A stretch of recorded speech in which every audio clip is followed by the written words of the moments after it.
Hello friends, how are you friends? Have nice day friends. చూడండి, ఇది మా సొంత గ్రామం అన్నమాట. ఇది గోకులపాడు గ్రామం, కల్లూరు మండలం, కర్నూలు జిల్లా. ఇది వచ్చేసి మా సొంత గ్రామం. మరి చాలా రోజుల కిందటైతే ఇక్కడ బుడ్జి లేక మేము చాలా అవస్థలు అయితే పడ్డాము.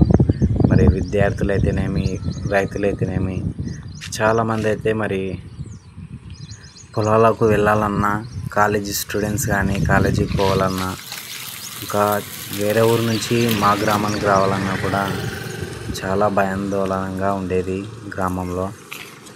ఇక చాలామంది అయితే కొందరు ఈ బుడ్జి రావడం కోసం చాలామంది ప్రాణాలు పణంగా పెట్టారు. చాలామంది విద్యార్థులు ఈ బుడ్జిలో మరి ఇంతకుముందు బుడ్జి వేయనప్పుడు విద్యార్థులు కానీ రైతులు కానీ కొట్టుకొని పోయారు. ఒక 10-20 మంది చనిపోయి ఉండొచ్చు. మరి మా బాధను అర్థం చేసుకుని, గ్రామస్తుల బాధను అర్థం చేసుకుని మరి ఈ విధంగా అయితే గవర్నమెంట్ వాళ్ళు బుడ్జి వేయడం జరిగింది. ఇప్పుడైతే చాలా బాగుంది. చూడండి ఎన్ని నీళ్ళు అయితే వస్తున్నాయో గ్రామంలో. చాలా మరి వాటర్ అయితే వచ్చేస్తాయి అన్నమాట.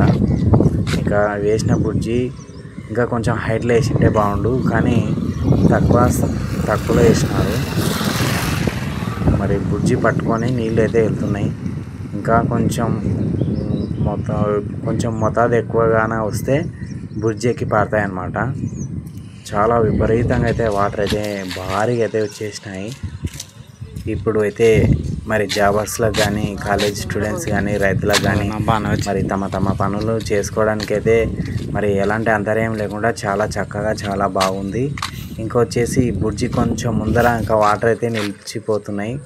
ఇంకా వాటర్ అయితే సుమారుగా వచ్చేసి మోకాళ్ళ లోతున రోడెంపట డ్యాంకాలో నుంచి మరి జమ్మి చెట్టు వరకు అయితే వాటర్ అయితే పారుతూ ఉన్నాయి అన్నమాట రోడెంపట. మీరు చూడాలనుకుంటే డ్యాంకాలో నుంచి జమ్మి చెట్టు వరకు కింద వీడియోలు అయితే మీకు అయితే బాగా క్లుప్తంగా అయితే కనిపిస్తుంది. Okay friends, thank you for watching. Have nice day.